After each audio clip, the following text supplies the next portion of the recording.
홍준표 대표가 이번에 당대표가 된 것은 저는 정말 불가피하고 정말 필요한 정말 일이었다 이렇게 생각합니다. 네. 지난 대선 때를 한번 돌이켜 보십시오. 우리 보수 후보에 반기문 전 사무총장도 중간에 중도 포기를 했지 않습니까? 예. 또 황교안 총리도 출마를 사양했고요. 네. 유일한 대안이 홍준표 전 당시 경남지사였습니다. 정말 천운이라고 할 정도로 마침 2심에서 무죄가 나와서 어떻게 보면 우리 당시 새누리당, 지금 자유한국당의 정말 그 유일한 그런 후보로 부각이 됐지 않습니까? 그리고 정말 압도적인 다수 지지로 우리 당원들 또 국민들이 지지를 해서 홍준표 호가 출범을 했습니다. 그때 본인은 스스로 본인도 그 본인을 포함해서 이 선거가 누가 이길 수 있다고 생각을 했겠습니까? 그러나 본인 스스로 표현에 정말 그 초상집 상주를 자기가 자임하겠다라는 그런 참 비장한 각오로 후보가 됐고요. 그 다음에 이번 그 대표 선거에도 뭐 너무 빨리 나왔다 이런 그 논란이 있습니다만은 홍준표 후보 지금은 대표가 됐습니다만 홍준표가 아니면은 맡을 사람이 없을 정도의 정말 당이 위기의 그런 상황이고 사람이 없는 그런 상황입니다. 그러니까 한마디로 리더가 없었던 거죠. 친박은 친박 프레임에 갇히고 그 패권주의에 대한 패권주의 실패에 따른 그 대가로 나올 수가 없었고 비박들은 대부분 또 바른정당하고 같지 않습니까? 그래서 이 자유한국당을 구할 사람은 홍준표밖에 없다는 결론이었고 그것들이 많은 당원들이 압도적인 지지로 해서 홍준표 호가 출범을 했습니다. 이 홍준표 호에 저는 당 대변인으로 정말 중요한 당직자로 참여를 하게 됐는데요. 아까도 말씀드렸지만 저는 정말 이번 기회가 홍준표 대표의 이 혁신이 정말 우리 자유한국당을 살리는 정말 마지막 기회다. 우리 국민들이 너희들 문 닫지 말고 한 번 더 잘해봐라 라고 마지막 기회를 주신 걸로 그렇게 이해를 하고 있습니다. 그래서 제가 언론인 출신입니다만은 제가 그동안 가진 능력과 경험과 역량을 다 쏟아부어서 홍준표 대표가 정말 혁신에 성공하기를 정말 바라는 심정에서 이번 대변인직을 맡게 됐고요. 그리고 좀 과거와는 다른 컨셉에 정말 야당으로서 그러나 여당이 잘할 때는 또 칭찬하고 또 비판할 때는 날카롭게 제1야당의 존재감을 나타낸 그런 대변인이 한번 돼보자. 그래서 국민들로부터 믿음을 되찾고 그리고 또 사랑을 받을 수 있는 그런 대변인 또 품위 있고 정말 다음 재집권에 어떤 그런 그 신뢰를 줄 수 있는 그런 당을 한번 만들어 보자 그런 각오로 지금 일하고 있습니다. 극우라는 데에 그게 사실이라면 우리 대표님 말씀대로 혁신과 극우는 맞지 않습니다. 그러나 홍 대표도 얘기하고 유석준 위원장도 동의했듯이 극우라는 것은 지나친 표현이고 하나의 그 반대 진영의 하나의 프레임 씌우기다. 저는 이렇게 봅니다. 왜 그러냐? 극우란 말은 우리 홍 대표도 또 유석준 위원장도 설명했듯이 하나의 그 파시즘 같은 굉장히 그런 그 아주 그 극단적인 이념에 경도된 나머지 그 수단도 굉장히 그 폭력적인 방법을 동원한 것이 극우고요. 저는 오히려 공산 독재 체제 정말 뭐 히틀러라든지 무솔리니라든지 또 과거 뭐 소련의 스탈린 체제라든지 정말 민족주의를 기반한 정말 그런 그 폭력 적인 수단을 동원하는 그런 정치 체제가 극우지 지금 유석춘 위원장의 생각을 극우화하는 것은 맞지 않다고 봅니다. 예를 들면요. 우선 그 헌법재판소 판결에 대해서 네. 비판을 했지 않습니까? 예. 그것이 극우라는 하나의 빌미가 되는데 유석춘 위원장도 헌법재판소 재판에 대해서는 승복을 합니다. 이게 우리나라 승복, 예 그렇습니다. 제도에서 또 법원의 판결처럼 대법원의 판결처럼 헌법재판소의 결정은 승복을 해야 된다는 데 대해서는 100% 동의를 하고 있습니다. 다만 우리 문제점에 대해서 그렇습니다. 문제점에 대해서 비판을 한 겁니다. 누구나 대한민국 국민이라면 누구나 홍 대표도 지난 대선 과정에서 방송클럽 토론에서 이 헌법재판소 결정문을 읽어봤더니 이건 정말 너무나 정치적인 결정문이다 이렇게 비판을 했지 않습니까? 유석춘 위원장도 마찬가지입니다. 거기에 많은 여러 가지 문제점이 드러났습니다. 그런 그 유무죄에 대한 판단보다는 예를 들면 박근혜 전 대통령이 어떤 검찰 수사에 협조를 하지 않았다든지 뭐 압수수색을 거부했다든지 출석을 하지 않았다든지 그런 것을 이유로 그것은 어떻게 보면 피고인으로서의 어떻게 보면 당연한 법적인 보호를 받아야 되는 부분인데 그런 거에 대한 대통령의 그 헌법 수호 의무 위반이다 이렇게 해서 굉장히 정치적인 그런 그 결정이 난 거 아니냐라는 의문과 비판을 제기한 겁니다. 그것을 이제 일부 언론들이나 반대 정당 이런 데서 그것을 이제 극우로 몰아가는 것은 저는 적당하지 않다 이렇게 보고요. 유석춘 위원장의 생각은 저는 이렇게 이해를 합니다. 미국의 경우 우리 대표님 너무나 잘 아시지만 닉슨이 탄핵이 됐지 않습니까? 네. 정말 부패와 권력 남용으로 탄핵이 된 다음에 그 다음에 카터가 집권을 했습니다. 카터야말로 미국 시각에서는 상당히 약간 중도 좌파적인 시각을 갖고 있고 또 도덕적으로 도덕 정치를 강조하는 굉장히 어떻게 보면 그 아웃사이더가 워싱턴에 입성을 했습니다. 그러나 그때 많은 국민들이 참신하다고 박수를 쳤습니다. 그러나 그 결과가 어떻게 됐습니까? 가장 미국 사람들이 평가하는 최악의 대통령으로 기록이 되고 있습니다. 세계 곳곳에서 미국의 국익이 훼손되었고 미국 국력이 쇠퇴했습니다. 그 뒤에 공화당이 어떤 전략을 썼습니까? 레이건이라는 헐리우드 배우 출신을 내세우고 그 사람은 정말 보수 우파의 생각과 이념으로 똘똘 뭉친 사람 아닙니까? 강성 노조를 공권력으로 제압을 하고 규제를 풀고 이런 아주 정말 우파 혁신적인 생각을 과감하게 도입하고 주창함으로써 재집권하고 그 다음에 그 미국 경제의 호황을 이룬 정말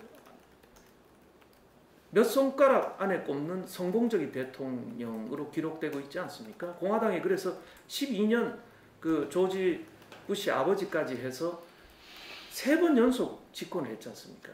저는 그런 모델을 꿈꾸는 게 아니냐. 영국도 보수당이 정권을 잃었을 때 마가렛 대처를 앞세워 가지고 영국이 다시 보수당도 혁신하고 또 영국도 혁신한 영국 병을 고치는 그런 기록이 있습니다. 그래서 우리나라도 지금 노조가 정말 그 목소리를 높이고 원전 정책이 하루아침에 바뀌고 이런 걸 봤을 때 잘못하면 우리나라도 오히려 쌓아놓은 정말 부와 우리의 그 성과를 이제 갉아먹는 게 아니냐. 이제 한국병이라는 말이 나올 그런 저는 목전에 다다랐다고 생각합니다. 이럴 때 그런 보수 우파의 분명한 신념을 가진 사람, 그러나 분명히 서민들을 이해하고 젊은 층을 이해하고 많은 사람들을 포용하는 그러한 우리 노선, 우리 자유한국당의 노선, 또 그런 사람들을 우리가 발굴하고 앞세운다면 자유한국당은 분명히 기회가 있다. 이렇게 유석춘 위원장이 생각을 하는 걸로 저는 이해하고요. 그리고 한번 믿어보자. 네, 무슨 말씀인지 충분히 이해하고 일리 있는 말씀입니다. 그러나 그 일리라는 게 뭐냐면은 우리 이번 초재선 특히 초선들 또 지난 19대 때 들어온 지금 재선들 중에 공무원 출신도 많고 또 뭐 외부에서 지적하듯이 상당히 그 친박들의 추천에 의해서 들어온 분들이 많습니다. 저도 스스로 상당히 참 순한 분들이 많다는 느낌을 갖습니다. 그러나 저희가 지금 혁신의 의지나 개혁의 의지가 없는 게 아닙니다. 그렇게 폄하하는 분들에 대해서 제가 말씀드리고 싶은 것은 그런 내부의 문제를 외부에 공개해서 발설하고 그걸 뭐 언론 용어로 저희가 뭐 내부 총질이라 그런 용어도 씁니다만은 그런 식의 개혁이 지금까지 과연 바람직했나 이런 하나의 저는 거기에 반론을 던지고 싶고요. 저희 초선들이 지난 5월 달에 몇 차례 모임을 갖고 한 것이 지난 의원총회에서 저희가 이번 당대표나 당 지도부 구성에 친박들은 빠져라. 친박들은 나서서는 안 된다라는 초선 전원의 일동명의의 성명서를 낭독을 했습니다. 그것이 사실 언론들에게 별로 부각이 안 됐었는데요. 제가 그때 초선 간사로서 주도를 했습니다. 그런데 저희가 과거 뭐 남원정처럼 몇 사람이 하자라는 그런 의견도 있었습니다. 그러나 우리가 개혁하는데 누구는 소외시키고 누구만 개혁파 이렇게 하는 네이밍하는 것은 저희가 옳지 않다. 최대한 우리 초선 의원들의 전원의 중지를 보호자 해서 저희가 몇 차례 정말 지난한 작업이었습니다. 한번 해보십시오. 조그만 의견이 다르면 그 성명서가 안 나옵니다. 우리 그때 나온 성명서 한번 챙겼어. 예, 초선 성명서입니다. 이걸 한번 보시면요. 자, 이게 5월 16일 날 먼저 나온 성명서인데요. 개파 패권주의와 선수 우선주의를 배격하고 인재를 능력에 따라 등용할 것. 젊은 세대를 대표하고 민심을 반영하는 젊은 리더를 발굴하고 육성할 것. 복당과 징계 문제를 더 이상 거론해서는 안 된다며 당사자들은 헌신하고 당의 통합과 화합을 위해 노력해라. 자수가라는 얘기입니다. 친박과 복당과. 예. 그리고 당내 분파를 일으키고 분열시키는 자에 대해서는 단호한 행동으로 대응할 것이다. 이것이 그때 친박이라든지 그런 데 대한 하나의 경고를 저희가 집단적으로 했고요. 이게 다 초선 의원 일동입니다. 이게 40여 명의 초선 의원들이 전원한 겁니다. 과거에 몇 사람만의 개혁과는 개혁 정풍운동과는 이 규모를 달리합니다. 여기 5월 23일 저희 성명서는 뭐냐 하면요. 자, 당이 대선 패배에 책임을 지고 국민 앞에 자중하고 단결하여 함에도 불구하고 최근 중진 의원 간담회에서 막말과 인신공격이 오간 데 대해서 뭐 술 먹었냐 이런 발언이 그때 나왔지 않습니까? 심히 유감을 표한다. 앞으로 모든 의원과 당원이 품위 없는 발언은 자제할 것을 경고한다. 7.3 전당대회와 관련해서 그때 친박 일각에서 집단지도체제로 가자는 얘기가 나왔었습니다. 그때 저희가 과거 획일적 집단지도체제 변경을 강력 반대하고 현행 단일 지도체제 유지를 지지한다.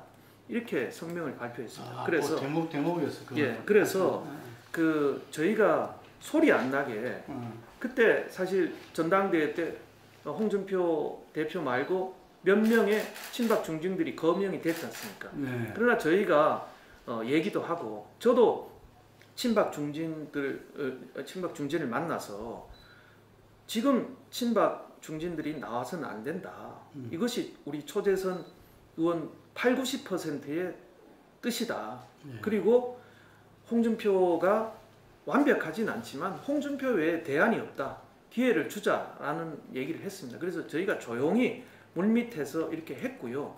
지난 당대표 선거에서 그래도 원유철이나 신상진이나 그래도 친박 색채가 아주 엷거나 없는 분들과 홍준표 대표가 경쟁을 해서 압도적인 지지로 당선된 데에는 저희 초선들의 이런 숨은 노력이 있었다는 점을 저희가 하고요. 초선 의원들도 이제 정치에 입문한 지 1년밖에 안 됐지 않습니까? 그동안 사실 정치를 배워 오고 있습니다. 그리고 처음에 친박 그 세력 있는 분들에게 처음에 정치를 모르는 상황에서 그런 분들의 어떤 그런 여러 가지 어드바이스나 이런 것을 상당 부분 따랐던 것도 사실입니다. 그러나 결과가 어떻게 됐습니까? 친박과 비박으로 나눠서 당은 쪼개지고 그 친박은 친박 프레임 때문에 지금 나서지 못하고 있고 또 비박들은 비박대로 지금 그 어려움에 처해 있습니다. 그럴 때 우리 초선들이 나서야 되겠다. 정말 모든 것을 던지고 우리가 정말 우리 기득권이나 모든 것을 포기하고 당을 살리는데 우리가 앞장서자라는 각오를 저는 많은 초선들이 하고 있다. 이렇게 생각을 하고 있습니다. 저도 그때 비공개 발언에서 사즉생 생즉사 얘기를 했습니다. 정말 우리가 몇 사람만 살겠다. 소위 뭐 TK 자민련 얘기도 나왔지 않습니까? 그렇게 하면 다 죽는 거다. 여러분들 정말 TK 자민련으로 쪼그라든 정당에서 거기에 국회의원 하면 뭐 하느냐. 우리가 다 같이 사는 길을 찾아야 된다. 다 같이 사는 길은 다 같이 죽는 거다. 우리 다 내려놓고 다 받아들이고 혁신하고 우리 스스로 변하자 얘기했습니다. 삼성도 이건희 회장이 마누라 빼고 다 바꾸자 해서 오늘날 삼성이 탄생한 거 아닙니까? 우리 자유한국당도 과거의 거대 공룡이지만 저희는 다시 살아날 수 있다고 생각합니다. 그것이 바로 홍준표 대표가 얘기하는 혁신인데 혁신의 대상은 바로 우리 국회의원들입니다. 우리 자유한국당이고요. 자유한국당 국회의원들입니다. 저희는 지금 수술대에 올라가 있다고 생각합니다. 그리고 그 집도의가 저는 유석준 위원장이다 이렇게 봅니다. 유석준 위원장이 저희는 환자입니다. 분명히 저희 환자를 고치는 방법을 한방으로 할지 아니면 정말 강력한 외과 수술로 할지 전면적인 수술할지 아니면 정말 환부만 도려내는 그런 핀셋 수술만 할 것인지는 정말 유석준 위원장에게 달렸습니다. 그 정도로 저희는 모든 것을 내려놓고 혁신의 대상이고 우리는 개혁의 대상이고 정말 앞으로 혁신에 따르겠다라는 지금 각오들을 하고 있습니다. 그래서 정말 그리고 또 하나 저희 책무가 저희가 가장 큰 제1야당 아닙니까? 이게 107석이라는 어마어마한 국회 내에 하나의 세력과 권한을 갖고 있는 당입니다. 이 당이 잘못돼서 되겠습니까? 바른정당의 저희 비난에 대해서는 전 정말 언급하고 싶지가 않습니다. 지금 홍준표 대표는 그때 이제 모선으로 회귀하라 이제 그런 SNS를 날렸습니다만 참 저는 정확한 표현이라고 보는데요. 지금 바른정당과는 저희가 탄핵에 대한 시각과 대처도 달랐지만 저는 어떻게 보면 거슬러 올라가면 공천에 대한 후유증 때문에 그런 갈등이 생겼다고 탄핵의 그런 가결되는 이런 사태까지 초래했다고 생각합니다. 뭐 누구 잘잘못을 따지기 전에 정말 국가와 우리 당을 생각했더라면 그런 일이 벌어지지 않았을 텐데 탄핵 투표에서 저희가 나뉘고 결과적으로 또 당이 쪼개졌습니다. 이제 공천 얘기는 이제 별도로 하고요. 우선 탄핵에 대한 시각도 다르지만 바른정당과는 저희가 안보과는 같지만 경제 문제라든지 그런 좌클릭 문제에 대해서는 저희가 또 생각이 다릅니다. 예, 바른정당은 상당히 경제민주화 쪽에 그런 경제관을 갖고 있고요. 저희는 정통 보수 우파적인 경제관을 갖고 있습니다. 다만 홍준표 대표도 그런 부자 정세에 관해서는 굉장히 열린 자세를 갖고 있습니다. 그러나 우리의 정말 먹거리인 이런 대기업을 힘들게 하고 한번 보십시오. 지금 법인세 25%를 MB 정부 때 22%로 내렸지만 오히려 비과세 감면은 더 축소돼서 그 뒤에 연 5조 가까이 대기업들이 세금을 더 내고 있습니다. 명목 세율은 내려갔지만 실질 세보다는 오히려 더 늘어났고요. 한번 외국을 한번 보십시오. 트럼프만 해도 파격적으로 지금 내리겠다고 하고 있고요. 지금 OECD 국가의 대부분이 내렸습니다. 아주 일부만 올렸지만 지금 대부분이 법인세를 인하해서 정말 외국에 정말 우량 기업들을 유치하고 국내 기업들이 해외로 빠져나가지 않도록 그렇게 그런 그 친기업 정책을 하고 있습니다. 그래서 그리고 또 우리 대기업 어려워지면 국제 경쟁이 약화되면 그 책임은 과연 누가 질 것입니까? 이런 그 세계적인 추세를 감안한 이런 거를 도외시하고 정말 문재인 정부가 나갈 때 그것을 견제하고 비판할 세력은 정말 우리 자유한국당밖에 없습니다. 우리 자유한국당이 바르게 굳건히 서야 됩니다. 그래서 또 최저임금 문제도 그렇습니다만은 너무 급격히 저희도 최저임금은 단계적으로 올려야죠. 그러나 급격히 올렸을 때 오히려 실업률이 올라간다는 하나의 통계도 있고요. 실리콘밸리 예를 들면요, 캘리포니아가 이제 그 IT 산업이 화랑이어서 이제 막 최저임금을 올리니까 플로리다 주지사가 캘리포니아에 날아가서 우리는 캘리포니아의 최저임금보다 절반만 받겠다 이렇게 발표를 했습니다. 그래서 많은 캘리포니아 IT 기업들이 플로리다로 이전한 그런 사례까지 있습니다. 정말 이 글로벌 경쟁 시대에 어떤 것이 정말 서민을 위한 것이고 그것이 참다운 복지이고 정말 실업률을 낮추는 길인가, 거기에 대한 건전한 논쟁을 해야지. 그걸 가지고 마치 우리 우파 경제 그런 시각과 그런 그 정책에 대해서 니들은 기득권이다 이렇게 마구 비난하는 것은 정말 바람직하지 않다, 저는 그렇게 생각을 합니다. 우선 민주당 정부가 탄핵 이후에 상당히 비정상적인 상황에서 출범을 했고 그런 데 대해서 저도 협조하고 정부가 출범하는데 도와야 된다는 생각을 갖고 있습니다. 그래서 저는 개인적으로는 정부조직법은 빨리 해줘야 된다, 저는 이런 생각을 갖고 있었고요. 또 제 뭐 그게 아니라 논평도, 당대변인 논평도 굉장히 저는 잘한 것은 잘했다라고 칭찬을 해주자라는 거였습니다. 좀 이따가 그 G20 논평에 관해서는 다시 말씀드릴 기회가 있으면 다시 자세히 좀 말씀을 드리겠습니다만, 그런데 한번 거꾸로 민주당의 과거 이명박 정부, 박근혜 정부 때 어떻게 해왔는지를 한번 보십시오. 그때는 저희 당이 어떻게 보면 과반수를 넘는 그런 다수당이었습니다. 지금은 정말 이렇게 사당 체제에 협치를 하지 않으면 되지 않는 그런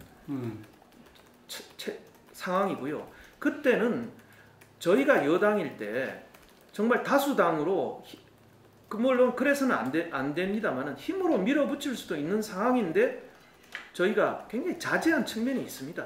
그때 민주당이 그 발목 잡기라는 말이 어디서 나왔겠습니까? 정말 제가 정치권에 오니까 정말 이중적인 잣대가 정말 너무 심하다라는 걸 느꼈는데요. 뭐 속된 말로 내로남불이라는 말 아닙니까? 정말 자기가 하면 로맨스고 남이 하면 불륜이다. 민주당이 과거 저희 보수 정부 때 그 인사청문회라든지 여러 가지 규제 개혁이라든지 뭐 여러 가지 개혁 입법에 대해서 얼마나 선진화법도 물론 있었습니다만은 얼마나 반대를 위한 반대를 많이 했습니까? 그리고 지금은 사당 체제이기 때문에 그런 다른 정당과의 그 연합을 하지 않으면은 이게 통과가 되지 않은 이런 상황입니다. 이런 상황이기 때문에 아까도 말씀드렸듯이 저희 자유한국당은 국가를 위해서는 협조할 것은 협조한다라는 제 자신은 그렇게 생각을 하고 있습니다. 국민들 눈높이에 맞춰야 됩니다. 국민들도 말씀하신 대로 야당이 반대만을 위한 반대는 오히려 저희 지지율에도 저는 도움이 되지 않는다고 보고 있습니다. 그런데 그 인사청문회 과정을 한번 보십시오. 5대 인사 배제 원칙을 저희가 만든 게 아니지 않습니까? 스스로 말을 뒤집었습니다. 그리고 또 이상한 자기들이 셀프 기준을 뭐 2005년도다 위장전입 이렇게 셀프 또 그걸 만들고요. 또 거의 부적격이 다수인 장관 후보자도 대통령이 임명을 강행을 했습니다. 그런데 그 협치 정신을 도대체 깬 측이 누구냐, 저는 이렇게 반문을 하고 싶고요. 그리고 이번에 추경도 보십시오. 저희가 지난 정부 때 유일호 부총리 때 여러 가지 제기된 재정 법안이라든지 여러 가지 예산에 대해서 지금은 완전히 말을 바꿔서 민주당이 주장을 하고 있고요. 그 다음에 이번 추경은 저희 당을 포함해서 법에 안 맞는 거라고 야당들이 다 한 목소리로 얘기를 분명히 하지 않았습니까? 국가재정법. 그렇습니다. 국가재정법에 과거에 그 추경을 허용하면서 굉장히 예외적인 몇 가지 여러 가지 경제가 아주 어렵다든지 이런 뭐 천재지변이라든지 이럴 경우에만 한정하도록 그런 국가재정법을 개정을 했는데 그것과 어긋난다는 게 전부 야당들의 그 공통적인 의견이었습니다. 그래서 야당 그 공조가 형성이 됐었는데 그것도 또 다른 두 야당은 번복을 했고요.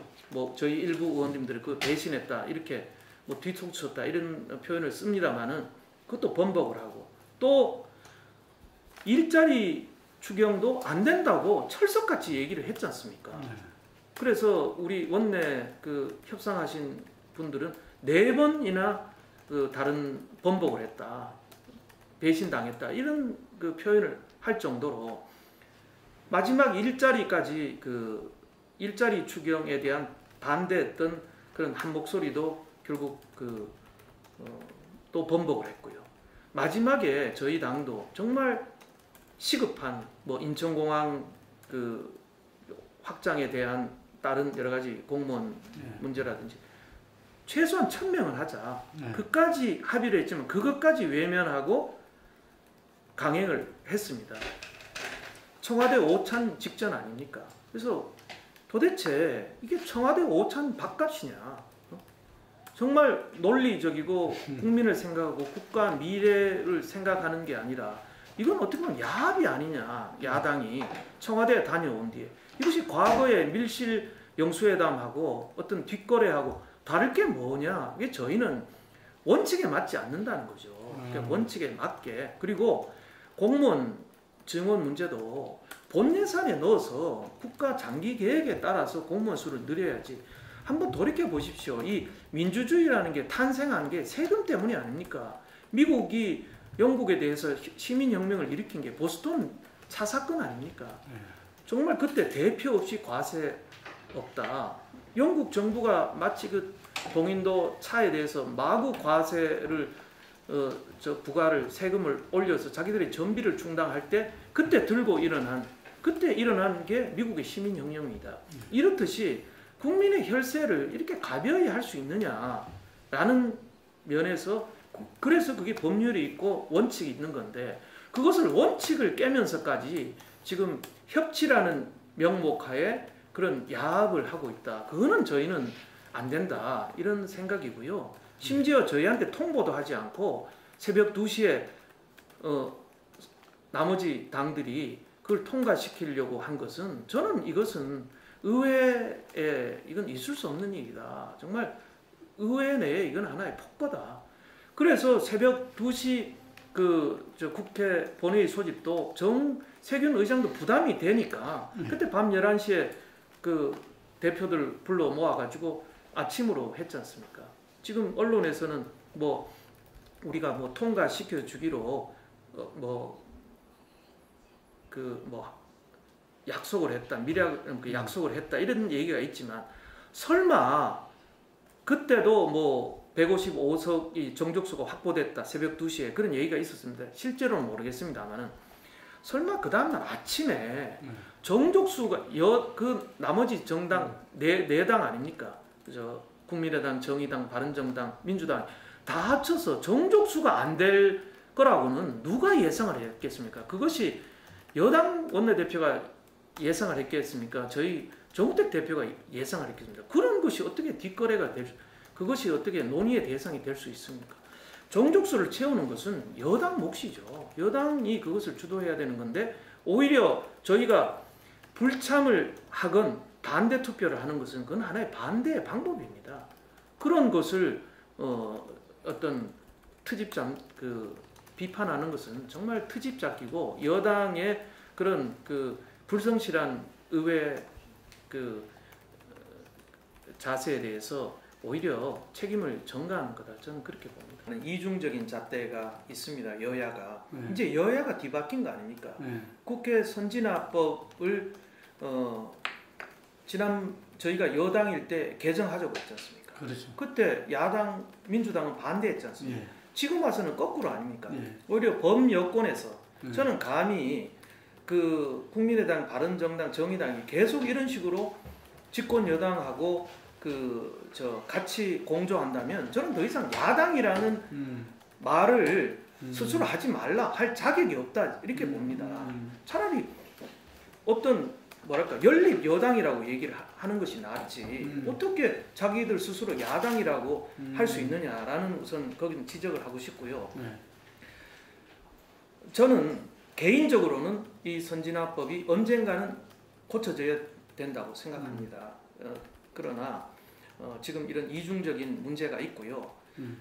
이것은 계엄을 통해서 그리고 또 다당제 현실에 맞게 저는 개헌 과정을 통해서 국회법도 선진화법도 자연스럽게 개정이 돼야 된다 그런 생각입니다. 이것은 제 개인적인 생각입니다. 저는 다당제로 가느냐 또 양당제로 가느냐 하는 것은 우리 정당들이 어떻게 할 것이냐에 달렸고요. 그리고 결국 국민들이 판단하고 선택을 하실 거라고 생각합니다. 지금 이런 식의 어떻게 보면 이런 여당과 집권 여당과 거기에 동조하는 정당과 거기에 분명히 반대하고 각을 세우는 자유한국당 이런 체제로 간다면 결국은 이게 양당제가 아니고 뭐겠습니까? 그러니까 이미 지금 정당들 스스로 자기들이 양당제로 가는 길을 저는 걷고 있다 이렇게 봅니다. 그래서 국민의당도 지금 굉장히 영어로 말하면 프레자일한 굉장히 깨지기 쉬운 이런 상황으로 자기들 스스로 가고 있고요. 바른정당도 말은 자기들이 보수 정당이라고 하지만 제대로 된 제대로 집권 여당을 견제하지 않고 어떤 보수의 분명한 가치를 드러내지 않는다면 저는 결국 굉장히 어려움에 처할 것이다. 그렇게 본다면 우리 자유한국당이 혁신을 하고 그 다음에 보수 가치를 분명히 지키고 그리고 더 이렇게 정치적인 공간을 저희가 많이 열어준다면 저희 자유한국당으로 결국은 야권이 모이게 될 것이고 큰 물줄기로 저희가 모이게 될 것이고 여당은 여당대로 결국 집권 여당 중심으로 그렇게 재편되지 않을까 그런 생각을 해봅니다. 보수 정부의 실패를 딛고 그 다음에 지난 10년 동안 9년입니다만 정확하게는 어떤 진보의 가치를 고수하고 나름대로 또 많이 외연을 확장하는 그런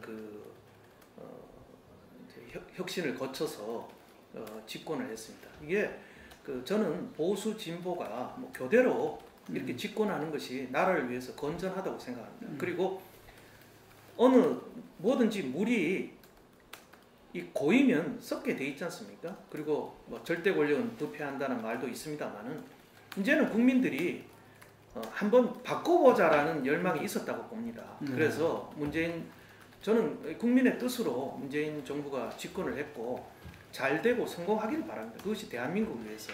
그러나 지금 집권 직후부터 나오는 정권들을 보면 너무나 즉흥적인 이런 정책들이 많고요.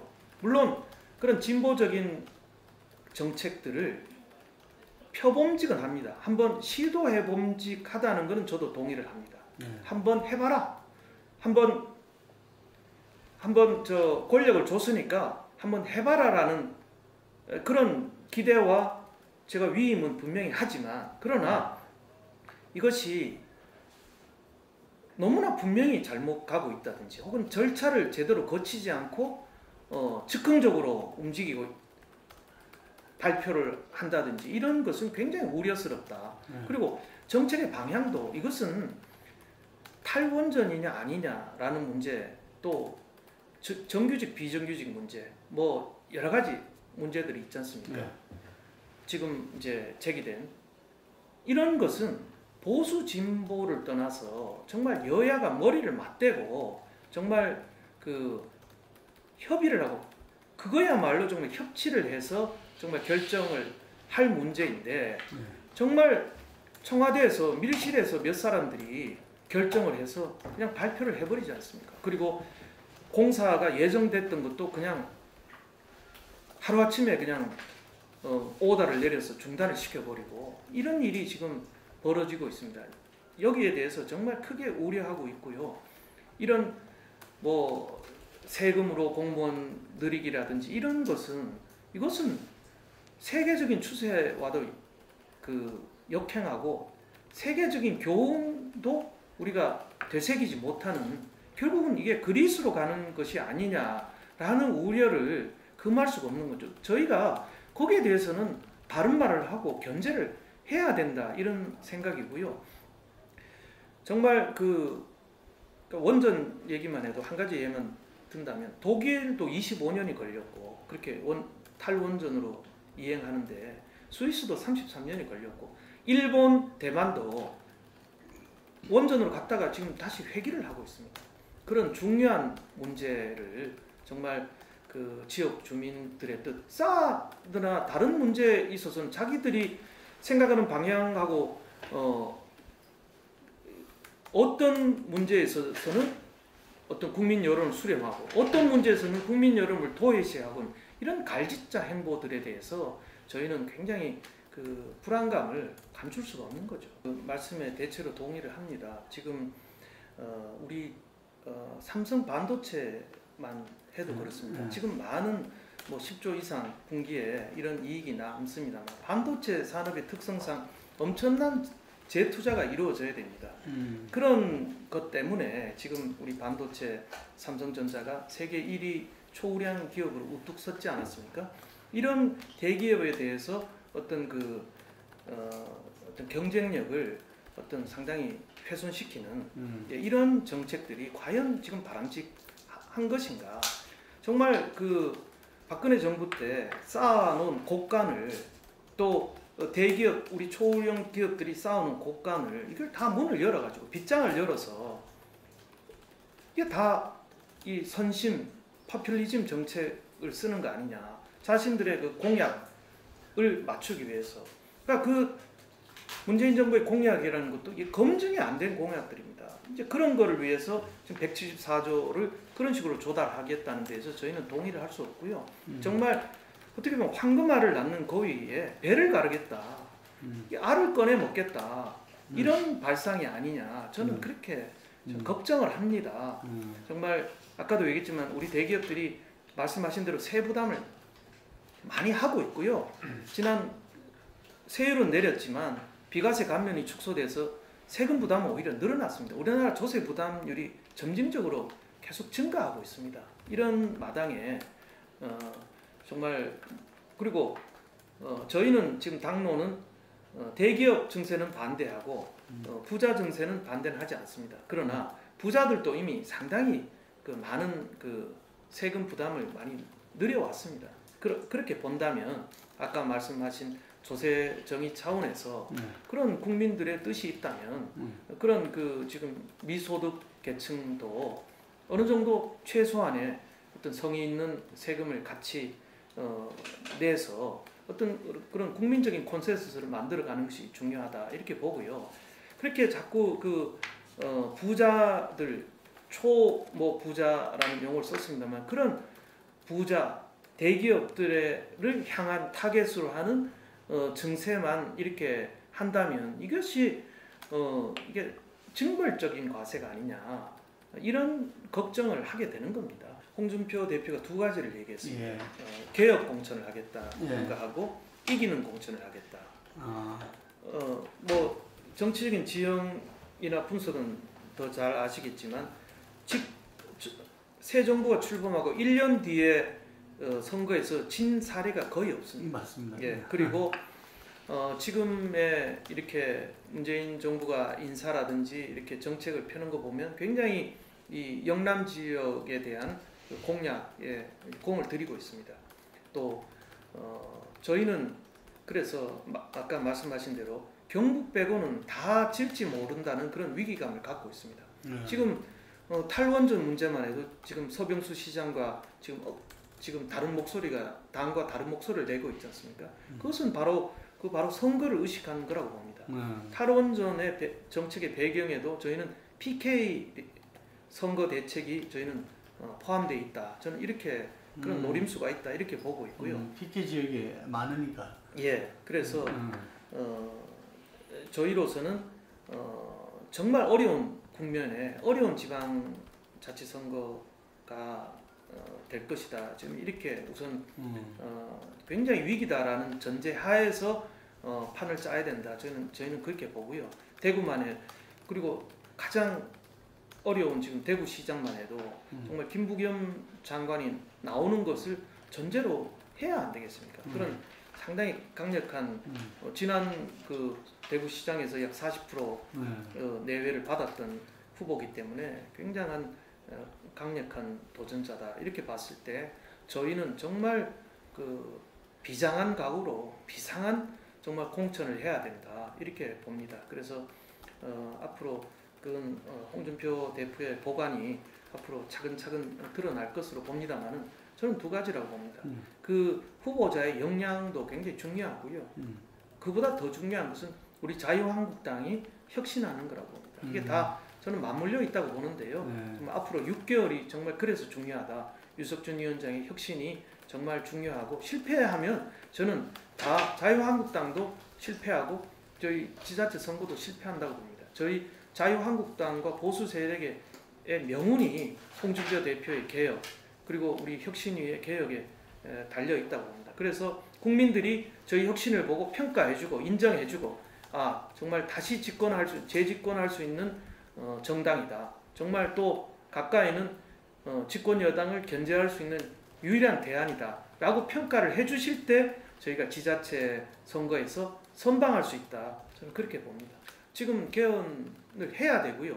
개헌하겠다고 문재인 대통령도 말씀을 했습니다. 홍준기 자문위에서도 그걸 했더라고. 그렇습니다. 그래서 개헌은 저는 불가피하다. 그리고 역대 뭐 박근혜 대통령 실패뿐만 아니라 역대 대통령들이 다 불행해 왔지 않습니까? 그래서 보수 진보를 떠나서 역대 대통령들이 다 비극적인 결과를 맞이했고요. 이 대통령제 자체가 과거에 어떤 그 왕 대신에 만든 게 대통령제 아닙니까? 미국에서. 그래서 유럽의 의회 제도라는 것은 하나의 그런 상징적인 왕이 있고 권력이 없는 상징의 왕이 있고 대신 수상이 이제 그 국가 수반은 이제 왕이 있고 대통령 그러니까 그 국정 운영은 내각 수반이 하는 이런 체제입니다만 대통령은 국가 수반이 곧 행정부 수반이라는 막강한 권력을 갖고 있습니다. 그 권한이 또 미국은 어떻게 보면 연방제 때문에 대통령의 그 권한을 제어를 하는데 우리나라는 이게 미국의 대통령제가 정치학 교과서에도 태평양을 건너는 순간 이게 전부 독재 체제로 다 바뀌었습니다. 아프리카 그렇죠. 동남아시아 맨날 쿠데타 나고 독재 체제죠. 우리나라도 마찬가지입니다. 그래서 저는 개인적으로 이제 대통령제는 끝내야 된다. 저는 4년 중임제도 반대합니다. 그래서 이번 개헌 특위에 대다수 의원님들이 여야 할 것 없이 대부분이 분권형 제도로 가자. 뭐 일부는 그 4년 분권형 4년 중임제로 가자는 의견도 분명히 있습니다만 대다수는 분권형제, 그 중에 상당수는 순수한 의원 내각제, 또 상당수는 오스트리아식의 대통령은 직선으로 뽑되 실질적인 그 국가 운영은 총리가 하는 그런 시스템. 저는 개인적으로 국가 수반과 행정부 수반은 반드시 분리해야 된다. 저는 그렇게 봅니다. 그래서 권력 분립을 해야 더 이상 이런 그 제왕적 통치가 그 되풀이 되지 않고, 그리고 지금 새로운 4차 산업혁명 시대, 또 민주화 시대, 국민들의 눈높이가 많이 올라간 시대에 그런 그 협치와 서로 양보와 타협으로 이런 그 각계각층의 목소리와 이익을 대변하는 이런 그 다양한 정치 집단들이 국가를 서로 협조해서 운영하는 것이 바람직하고, 우리나라도 그런 방향으로 가야 된다. 저는 그렇게 생각합니다. 근데 권력